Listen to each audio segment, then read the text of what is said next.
12 child refugees have arrived in the UK from a camp in Calais in France. An agreement was made to reunite the children with relatives.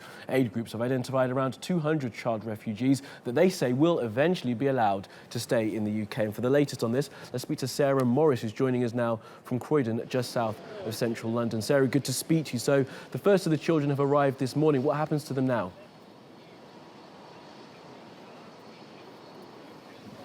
Well, they have arrived here in South London. As you can see, it's a pretty windy arrival that they have been given. But right now they're behind me in this building here, which is an outpost of the Home Office, and they're having their asylum assessed in that office. Now, they arrived here on a bus, a white coach, and they were welcomed, actually received a clap and a cheer from a number of supporters, refugee agencies, church groups, who were standing here waiting for them to arrive. About 12, we counted, got off the bus, and they were teenagers. They were all boys, all aged somewhere, we think, between 14 and 18. Now, as I said, they're inside, and we understand they're also being reunited with some of their family members, including one man who's arrived here to see a brother of his who he says he hasn't seen now for 14 years. So there's some emotional reunions going on as we speak.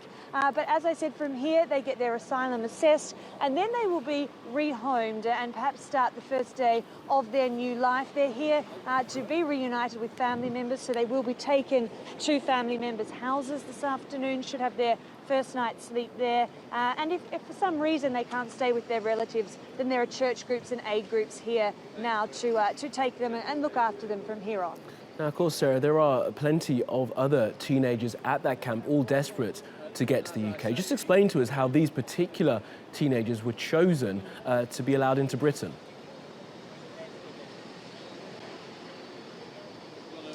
Well, these children all have relatives here in the UK, and under the current agreement here in the UK, children who are in a migrant camp who do have relatives in the UK are eligible to be moved to the UK and to be reunited with those relatives. Now, these first 12 have arrived for that reason. There's plenty more in the camp who are in that situation, but of course there's plenty of children in that camp as well who don't have relatives here in the UK. But there was an amendment to the law that was passed in May which says if these children are young, if they're vulnerable, particularly if they're girls, then they have a right also to come to the UK and be rehomed and resettled. And so there is also a push to get some of those children who don't have relatives here to the UK. There's been some criticism, though, because that amendment, as I say, was passed in May. The UK government has really been accused of dragging its heels on getting the children from the camp in Calais here to the UK. And now there's an extra urgency that's been added because we know that the camp in Calais is to be shut down. We expect it to happen sometime next week. So now there is an urgency from aid groups to get these children who are in Calais here to the UK. And obviously it's a very good step, first step here today, that we're seeing the first of the government-moved children moving to the UK, but there's more to be done. Absolutely. Well, Sarah, for now in Croydon, thank you.